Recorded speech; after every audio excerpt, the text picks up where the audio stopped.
Hello दोस्तों। तो इस वीडियो में हम बात करेंगे परमुटेशंस एंड कॉम्बिनेशंस की। हिंदी में इसे क्रमचय और संचय भी कहा जाता है। तो हिंदी मीडियम वाले स्टूडेंट्स भी ध्यान रखें कि जब भी मैं परमुटेशन वर्ड यूज कर रहा हूं, परमुटेशन शब्द बोल रहा हूं, मतलब मैं क्रमचय की बात कर रहा हूं, और अगर मैं कॉम्बिनेशन कह रहा हूं तो मैं संचय की बात कर रहा हूं। तो इसलिए हिंदी मीडियम वाले स्टूडेंट्स थोड़ा सा समझ जाएं कि परमुटेशन का मतलब क्रमचय और कॉम्बिनेशन का मतलब संचय है, क्योंकि हिंदी और इंग्लिश दोनों वर्ड्स बोलने से आप लोगों को थोड़ा कंफ्यूजन हो सकती है। इसलिए मैं सोच रहा हूं कि अब permutation and combination word he use किया जाए, क्रमचय और संचय बार बार वर्ड यूज ना किए जाए। आई होप आप समझ जाएंगे।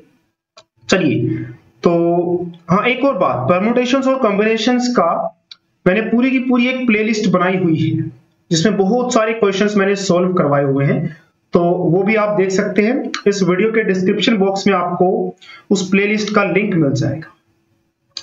और ये जो वीडियोस मैं बना रहा हूं, इसमें हम कुछ प्रैक्टिकल प्रॉब्लम्स की बात करने वाले हैं।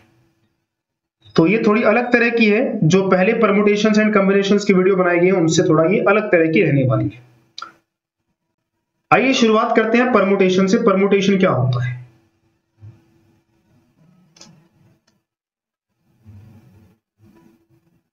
और जिसे हिंदी में क्रमचय कहते हैं। तो परमुटेशन को समझने के लिए, या परमुटेशंस कह लीजिए, परमुटेशंस को समझने के लिए आप क्या कर सकते हैं। मान लीजिए हमारे पास तीन अक्षर हैं, 1, 2 और 3, और आपसे कहा जा रहा है कि इन तीन अक्षरों में से आप कोई दो अक्षर का इस्तेमाल करें और देखें कि कितने जो है आप नंबर बना सकते हैं। तो आपने क्या किया, पहले 1 और 2 का इस्तेमाल किया। तो चलिए यहां पर लिखते हैं 1 और 2 से 12 बन गया, 2 और 1 से 21 बन गया, 2 और 3 से 23 बन गया, 3 और 2 से 32 बन गया। और क्या कर सकते हैं आप, 1 3 से 13 बना सकते हैं और 31। तो आपके पास कुल 3 अक्षर थे,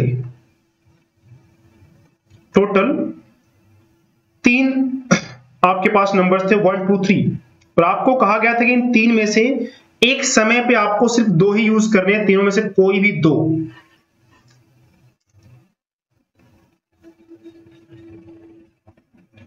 तो कोई भी 2 यूज करके आपने क्या किया, 12 21 23 32 13 31, ये सारे शब्द, सॉरी शब्द नहीं बोलेंगे इनको, नंबर्स बोलेंगे, आपने बना ली। कितने बने, अगर हम इन्हें काउंट करें तो आप देख सकते हैं कि 1 2 3 4 5 और 6। आपने क्या किया, आपने 6 नंबर बनाए कुल।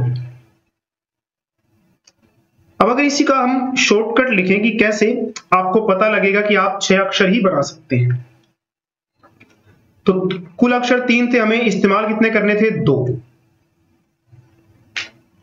तो एक तरीका यह है कि आप ऐसे लिखते रहिए और फिर गिन लीजिए कि हाँ 6 नंबर बनेंगे।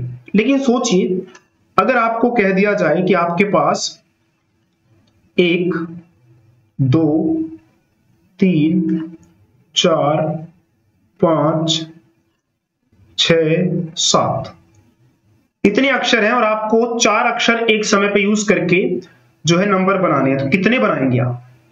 अगर आप बनाने बैठेंगे तो बहुत समय लग जाएगा ना।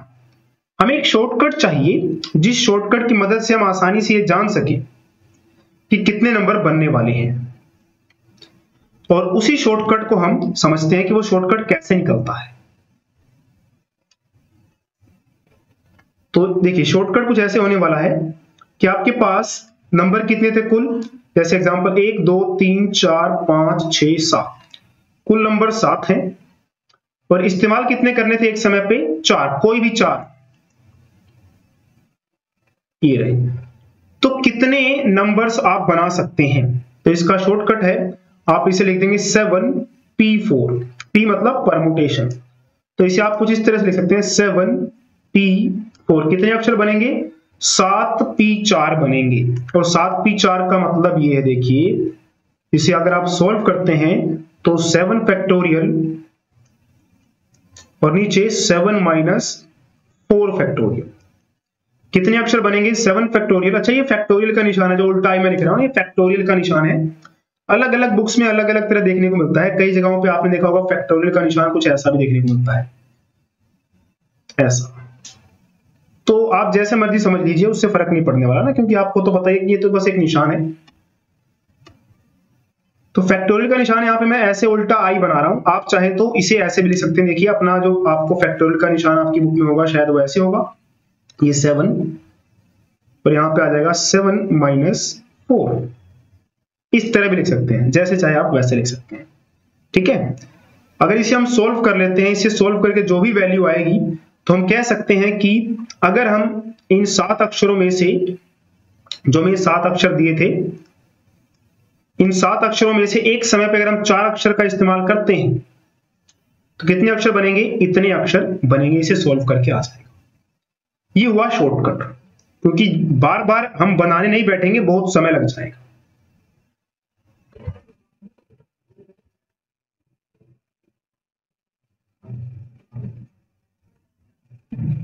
अच्छा, तो इसे सोल्व कैसे करना है, देखिए वो तो मैं आपको बता दूंगा कि सोल्व कैसे करेंगे आप इसे। अभी परमुटेशन का सही मतलब जानने का समय है। तो परमुटेशन में आपने सीखा कि अगर आपके पास कुछ चीजें दी गई हैं, उनमें से कुछ आप चाहें तो सारी की सारी भी यूज कर सकते हैं। जैसे हमने एग्जांपल लिया, देखिए इसमें मैंने कहा था आपको कि 3 आपके पास अक्षर हैं और 3 में से कितने इस्तेमाल करने हैं, 2 एक समय पे। ये देखिए 2 इस्तेमाल किए हमने, 1 और 2। एक फर्स्ट यूज कर लिया हमने अक्षर और ये दूसरा। आप चाहे तो तीनों भी इस्तेमाल कर सकते थे, ठीक है। तो वो तो हमारे सवाल के ऊपर है। जैसे हमने यहाँ पे 7 में से सिर्फ 4 ही इस्तेमाल करे, हम चाहे तो 7 के साथ इस्तेमाल कर सकते थे। तो परमुटेशंस का मतलब देखिए ये हुआ कि अगर आपके पास n चीजें हैं, तो परमुटेशंस का मतलब देखिए मैं यहाँ पे साइड में लिखता हूं, अलग कलर से लिखते चलिए।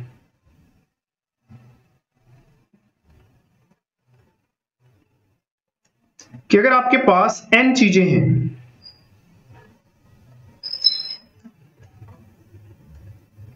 और n में से आप r चीजों का इस्तेमाल कर रहे हैं एक समय पर। जैसे n मतलब आपके पास मान लीजिए 10 चीजें हैं और r क्या हो सकता है कि आप उन 10 में से कितने इस्तेमाल कर रहे हैं नंबर बनाने के लिए या फिर अरेंजमेंट्स बनाने के लिए। तो n आपके पास कुल वस्तुएं जो भी अवेलेबल है, चीजें जो भी अवेलेबल है, नंबर है, जैसा भी है, उसमें से आप कितने इस्तेमाल कर रहे हैं वो यहाँ पे p के पैर में आएगा, जिसे हम r कह रहे हैं। तो ये क्या है, r।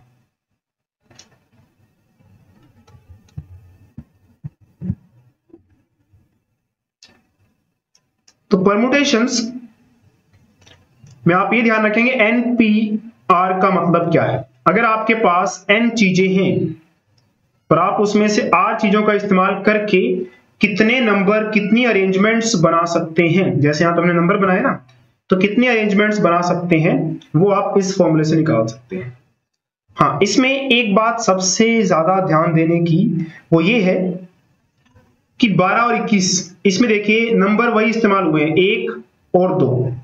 यहां अगर मैं 12 और 21 की बात करूं तो ये देखिए 12 और ये 21। तो 12 और 21 में नंबर वही है, 1 और 2। इसमें भी 1 और 2 है, लेकिन इसमें 1 पहले आ गया और 2 बाद में आ गया, और इसमें 2 पहले आ गया और 1 बाद में आ गया, जिससे नंबर अलग अलग हो गए ना। सॉरी। तो इसमें देखिए कोई चीज पहले आ जाए और वही चीज अगर बाद में आ जाए तो अलग नंबर बन जाते हैं। परमुटेशन में इस बात का ध्यान रखेंगे, इसको 2 चीजें मानेंगे अलग अलग, कि 12 अलग है, 21 अलग है। तो इसमें जो चीजें हैं उनका ऑर्डर मैटर करता है कि वो पहले पे आ रहे हैं कि दूसरे पे आ रहे हैं, ठीक है। जैसे एक यहाँ पे पहले पे आ रहा है और एक यहाँ पे 21 में दूसरे पे आ रहा है।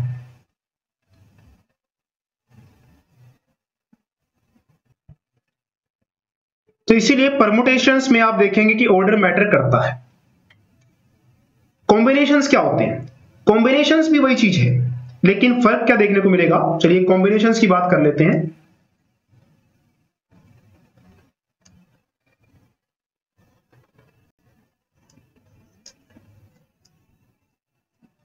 कॉम्बिनेशंस में ऑर्डर मैटर नहीं करता। देखिए चलिए आपको एग्जांपल समझा देते हैं जिससे आपको इजीली समझना।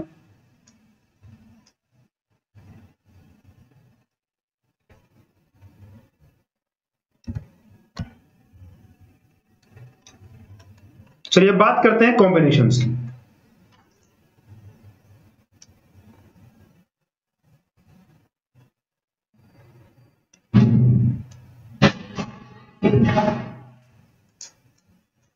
अब फिर से आपके पास वही अक्षर 1, 2 और 3, ये 3 नंबर आपको दिए हैं और आपसे कहा गया है कि इन 3 में से एक समय पे आपको 2 यूज करने हैं। तो बताइए कितने अरेंजमेंट्स बना सकते हैं। और कॉम्बिनेशन में ऑर्डर मैटर नहीं करेगा। ऑर्डर मैटर नहीं करने का मतलब देखिए कहने का ये है मेरा, आप या तो 1 और 2 का इस्तेमाल करेंगे, और 1 और 2 और 21 एक ही चीज है इसमें, तो 1 और 2 और 21 बराबर होता है कॉम्बिनेशन, क्योंकि इसमें भी 1 और 2 का इस्तेमाल हो रहा है और इसमें भी 1 और 2 का इस्तेमाल हो रहा है 21 में भी। भले से 1 पहले आ रहा है 12 में और 21 में बाद में आ रहा है, ये चीज मैटर नहीं करती है, इसका कोई लेना देना नहीं है कॉम्बिनेशन से। तो 12 और 21 एक ही माना जाएगा, ठीक है। ऐसे ही 23 और 32 एक ही माना जाएगा, और 13 और 31 एक ही माना जाएगा। तो कॉम्बिनेशंस कितने हुए कि आपके पास 3 अक्षर थे, उसमें से आपको 2 ही इस्तेमाल करने थे एक समय पे। तो कितने कॉम्बिनेशन बना पाए आप? सॉरी, तो 12, 21 एक ही कॉम्बिनेशन माना जाएगा। एक कॉम्बिनेशन ये, एक कॉम्बिनेशन ये और एक कॉम्बिनेशन ये, तो कुल कितने कॉम्बिनेशन हुए? सिर्फ 1, 2, 3 ही कॉम्बिनेशन आप बना पाए सर। जबकि परमुटेशन में ये एक होता, ये एक होता, ये एक होता, ये एक होता, ये भी एक, और ये 6 बनते। परमुटेशन में कितने बनते? 6 बनते, ठीक है। तो परमुटेशन में कितने बन रहे थे? 6 अरेंजमेंट्स बन रही थी, क्योंकि परमुटेशन में मैंने जैसे कहा ऑर्डर मैटर करता है, कॉम्बिनेशन में ऑर्डर मैटर नहीं करता है। अच्छा, तो अब शॉर्टकट की बात कर लेते हैं। कौन सा शॉर्टकट? कि अगर आपके पास n चीजें दी हुई हैं और कहा जाए कि r चीजों का इस्तेमाल करके कितने कॉम्बिनेशन बना सकते हैं आप, तो NCR, और इसे सॉल्व कैसे करेंगे? n फैक्टोरियल और नीचे n माइनस r फैक्टोरियल, और ये r फैक्टोरियल साथ में और भी आएगा। तो NCR का मतलब देखिए हो गया n फैक्टोरियल, फिर इन दोनों को माइनस करके n माइनस r फैक्टोरियल यहां नीचे, और ये जो नीचे r है इसका भी फैक्टोरियल आप यहां पे लिखेंगे। तो इस तरह से NCR किया जाता है सॉल्व, ठीक है। तो ये हो गया कॉम्बिनेशन। तो अब तक जो भी हमने पढ़ा उससे इतनी बात तो क्लियर हो गई कि परमुटेशन में ऑर्डर मैटर करता है। ऑर्डर मतलब कौन आगे है कौन पीछे है, ये मायने रखता है। जबकि कॉम्बिनेशन में कोई ऑर्डर मैटर नहीं करता। ऑर्डर मैटर ना करने का मतलब, अगर A और B है और B और A है, एक ही बात है। कॉम्बिनेशन के टाइम पे दोनों को एक ही माना जाएगा, क्योंकि इसमें ऑर्डर मैटर नहीं करता, कौन आगे कौन पीछे मैटर नहीं करता। लेकिन परमुटेशन के टाइम पे इसे 2 माना जाएगा, इसमें A आगे है और इसमें A पीछे है। आई होप परमुटेशंस और कॉम्बिनेशंस में डिफरेंस क्लियर हो गया होगा आपको।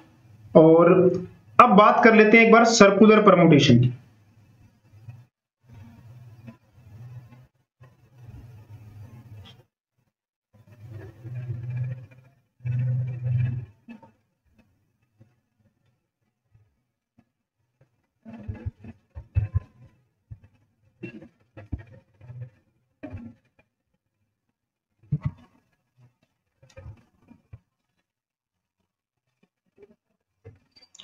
सर्कुलर परमुटेशन क्या होती है? देखिए, सर्कुलर का मतलब यह है कि आपके पास एक सर्कल है, इसमें आपने A, B, C, D, तो ABCD देखिए। तो कितनी पॉसिबिलिटीज, आप कैसे कैसे इनको अरेंज कर सकते हैं। जैसे ABCD हो सकता है, या फिर आप C को यहां भेज दीजिए A के पास। तो कितनी पॉसिबिलिटीज हैं, कितने परमुटेशंस आप बना सकते हैं। एग्जांपल चलिए कुछ और लेते हैं कि एक गोल टेबल है, उसमें ABCD नाम के 4 लोग हैं, 4 पर्सन्स हैं। तो इस गोल टेबल के चारों तरफ इनको बैठाना है। तो कितने तरीके से हम इनको बिठा सकते हैं कि हाँ, ए को यहाँ बिठा दो, बी को वहां बिठा दो, कितने तरीकों से इन्हें हम बिठा सकते हैं, ये हमारा सर्कुलर परमुटेशन होता है। आइए देखते हैं कितने तरीकों से इन्हें हम बिठा सकते हैं। तो इसका फॉर्मूला होता है n माइनस 1 फैक्टोरियल, यानी कि 4 माइनस 1 फैक्टोरियल, 3 फैक्टोरियल। और फैक्टोरियल आपको पता है कैसे खुलता है? 3 फैक्टोरियल का मतलब 3 मल्टीप्लाई 2 मल्टीप्लाई 1, 6, यानी कि 6 तरीके हैं कि ये चारों लोग इस गोल मेज के चारों तरफ बैठ सकते हैं। और यहां पे देखिए क्लॉकवाइज और एंटी क्लॉकवाइज अलग माना जाएगा। जैसे ए बी सी डी ये क्लॉकवाइज है, अगर बी को हम यहां शिफ्ट कर दें और डी को यहां शिफ्ट कर दें तो बी देखिए यहां आ जाएगा,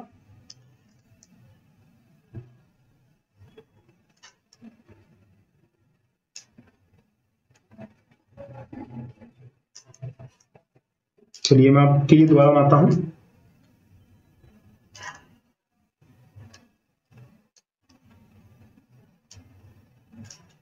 ये देखिए ए बी सी और ये डी,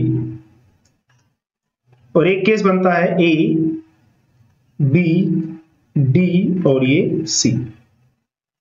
ये दो अलग अलग माने जाएंगे क्योंकि इसमें देखिए जैसे दक्षिणावर्त या वामावर्त हिंदी में कहते हैं ना, क्लॉकवाइज या एंटी क्लॉकवाइज, ऐसे आप चलेंगे तो ए के राइट साइड में बी है और लेफ्ट साइड में डी है, और इसमें ए के राइट साइड में डी है और लेफ्ट साइड में बी है।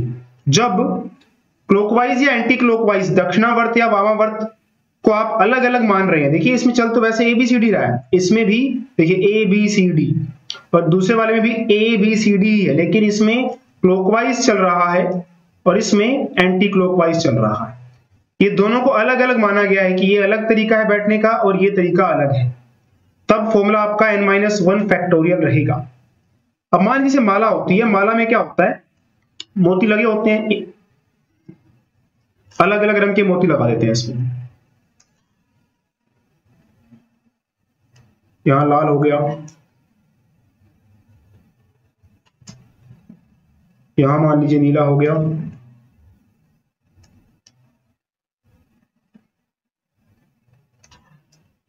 यहां कोई और कलर का हो गया। तो इस माला में क्या होता है, देखिए क्लॉकवाइज या एंटी क्लॉकवाइज फर्क नहीं पड़ता है। तो इस केस में यहां पे 4 रंग हमारे पास, 1 2 3 और 4। जहां ये फर्क ना पड़े कि आप इसको एंटी क्लॉकवाइज देखें या क्लॉकवाइज देखें, जहां फर्क नहीं पड़ता है वहां पे कितनी परमुटेशंस बनेंगी या कितने अरेंजमेंट्स हो सकते हैं। जैसे आपने एक कलर लगा दिया ब्लैक, फिर रेड, फिर ये ब्लू और फिर ये ग्रे, आप क्या कर सकते हैं, इस ग्रे को यहां लगा सकते हैं। तो ये अलग अलग तरीके हो सकते हैं।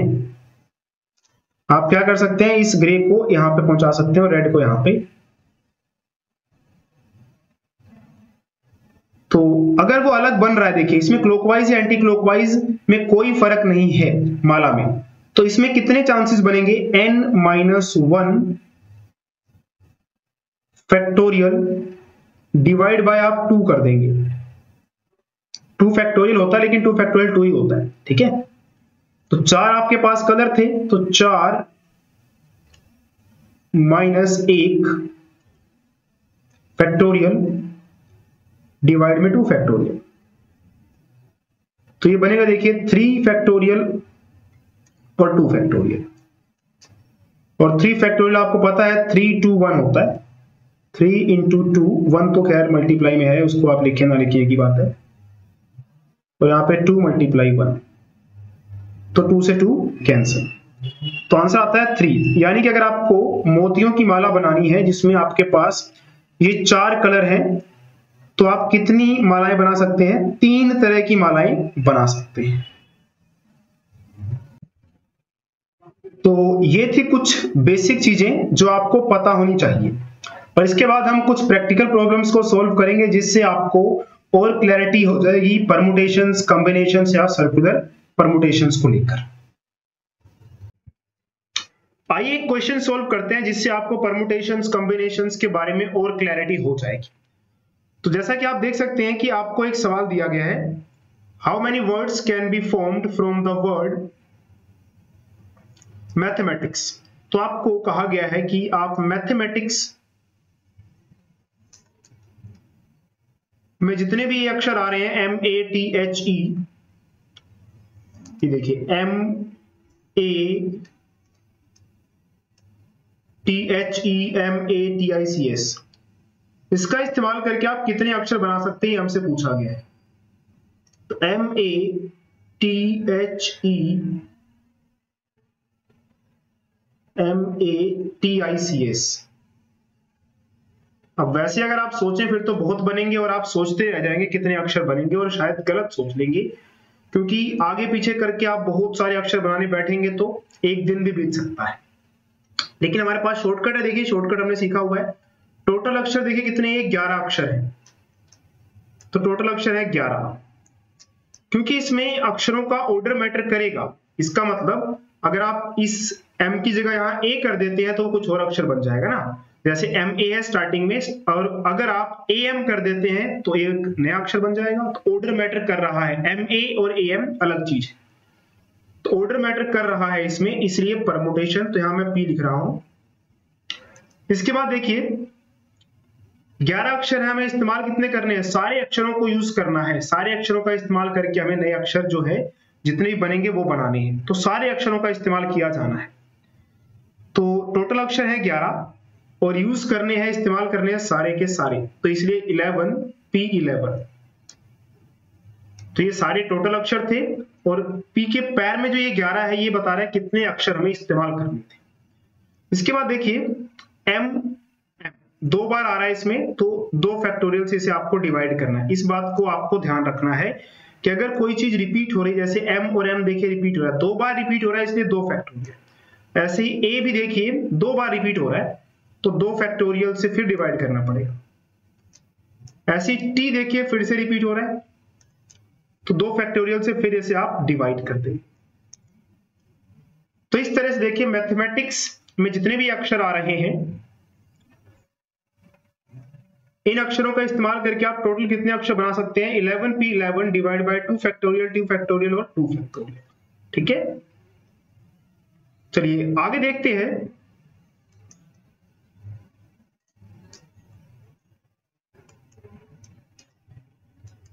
किसे सॉल्व कैसे करना है। मेन काम देखिए आपका यहीं तक था, अगर आपने इतना निकाल लिया है तो समझिए आपने क्वेश्चन को 80% सॉल्व कर दिया है। आगे कुछ ज्यादा नहीं है, बस 11P11 है, तो 11P11 को कैसे सॉल्व करेंगे, 11 फैक्टोरियल डिवाइड में इन दोनों को माइनस कर दीजिए, जो ये वाला 11 है और जो ये वाला 11, इन दोनों को माइनस कर देना है, तो और साथ में फैक्टोरियल भी रखना है। तो 11 माइनस 11 करके और ये फैक्टोरियल लगा दीजिए। तो 11P11 को ऐसे सॉल्व कर सकते हैं, 11 फैक्टोरियल ऊपर आएगा डिवाइड में 11 माइनस 11 फैक्टोरियल। अच्छा उसके डिवाइड में ये सब भी था, 2 फैक्टोरियल 2 फैक्टोरियल 2 फैक्टोरियल, और 2 फैक्टोरियल का मतलब होता है 2 मल्टीप्लाई 1। तो ये 2 फैक्टोरियल मैंने खोल दिया, यहाँ पे देखिए 2 मल्टीप्लाई 1। अब ये 2 फैक्टोरियल को भी खोल दीजिए, ये भी 2 मल्टीप्लाई 1 बन जाएगा, और ये वाला 2 फैक्टोरियल खोलेंगे तो ये भी बन जाएगा 2 मल्टीप्लाई 1। चलिए आगे सॉल्व करते हैं इसे। ऊपर है हमारे पास 11 फैक्टोरियल, नीचे 11 माइनस 11 कितना हो जाएगा, 0 फैक्टोरियल, और ये जो नीचे डिवाइड में ये सारे हैं इनको आप जब सिंप्लीफाई करेंगे तो ये सारे यहीं पे आ जाएंगे। ठीक है, देखिए ये 11 फैक्टोरियल, ये 11 माइनस 11 0 फैक्टोरियल, और ये वाली चीज यहाँ डिवाइड में ही आ जाएगी नीचे ही। तो एक काम करते हैं हम पहले इस मल्टीप्लाई वाले साइन को हटा देते हैं।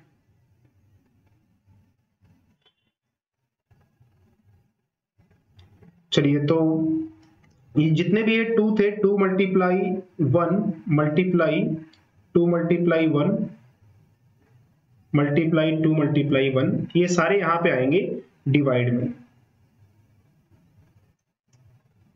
0 फैक्टोरियल की वैल्यू ऊपर रहेगा 11 फैक्टोरियल, नीचे देखिए ये हमारे पास 0 फैक्टोरियल है, नीचे 0 फैक्टोरियल होता है 1, और अगर आप इन्हें मल्टीप्लाई करते हैं 2 मल्टीप्लाई 1, मल्टीप्लाई में मैंने कहा है कि 1 हो या ना हो, इसे आप इग्नोर करें। तो 2 को देखिए, 2 मल्टीप्लाई 2 4, 4 मल्टीप्लाई 2 8, तो यहां कितना आ जाएगा 8।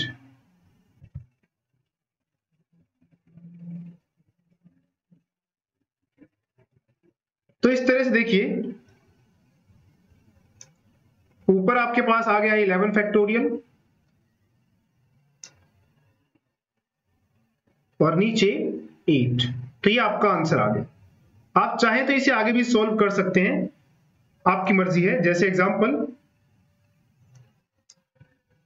आपके पास आंसर आया था 11 फैक्टोरियल और डिवाइड में 8, तो आंसर आप यहां भी छोड़ सकते हैं और चाहे तो इसे आगे भी सॉल्व कर सकते हैं।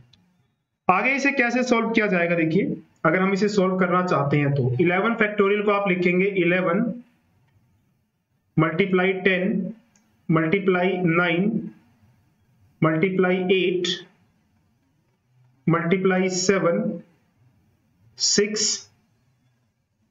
5 4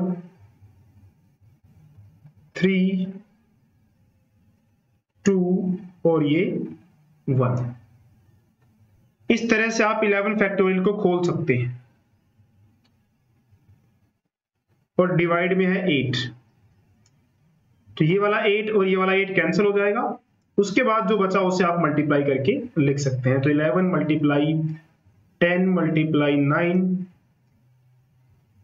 मल्टीप्लाई 7 6 5 4 3 2 1। बट इतना करने की जरूरत नहीं है, मुझे लगता है आप वहां तक भी छोड़ेंगे तो आपको नंबर मिल जाएंगे। यहां तक भी करते हैं तो आसानी से आपको देखिए फुल मार्क्स मिल जाते हैं। चलिए एक और सवाल सॉल्व करते हैं। इसमें कहा गया है कि आपके पास एक रूम में 8 कुर्सियां हैं, 8 चेयर्स हैं, और आपके पास 5 स्टूडेंट्स हैं।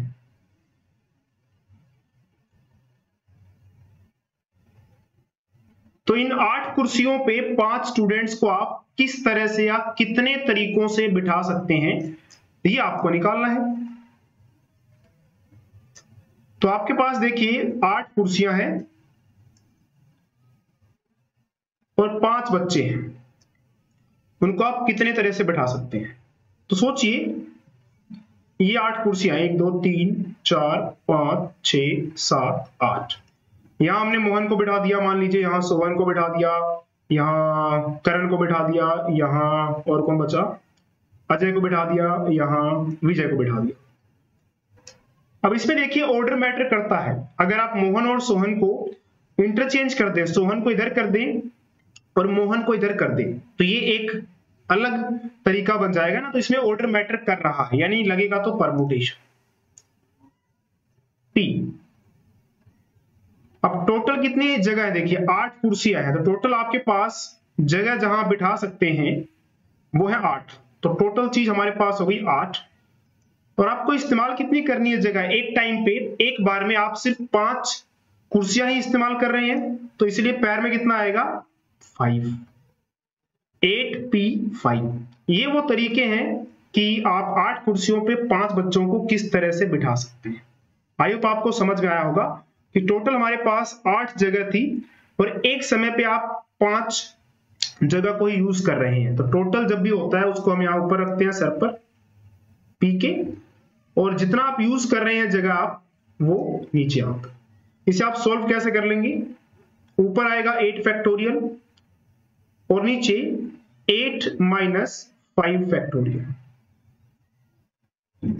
तो ये देखिए 8 फैक्टोरियल 8 माइनस 5 3 फैक्टोरियल। आप इसे चाहे तो आगे भी सॉल्व कर सकते हैं या फिर यहां भी छोड़ सकते हैं। अगर आप इसे आगे सॉल्व करना चाहते हैं देखिए तो सॉल्व कैसे कर सकते हैं, वही तरीका रहेगा। 8 फैक्टोरियल को जब आप खोलेंगे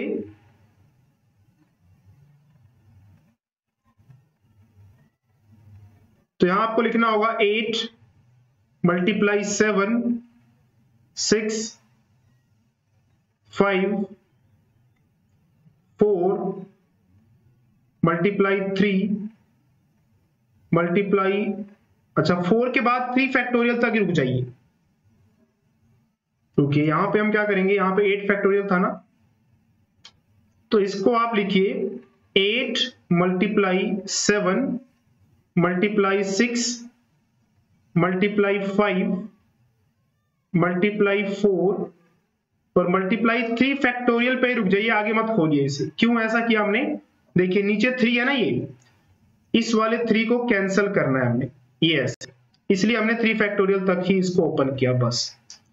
तो आपके पास आंसर है 8 मल्टीप्लाई 7 मल्टीप्लाई 6 मल्टीप्लाई 5 मल्टीप्लाई 4। तो इस तरह से इसको आप मल्टीप्लाई कर लेंगे और आपके पास आंसर आ जाएगा, और मल्टीप्लाई करने के बाद आपके पास आंसर आएगा 6720 के आसपास। तो ऑलरेडी मल्टीप्लाई करके रखा हुआ मैंने, तो मैं आपके लिए आंसर लिख देता हूं 6720, और ये क्वेश्चन आ चुका है राजस्थान के डिप्लोमा के मैथ्स के पेपर में 2012 में।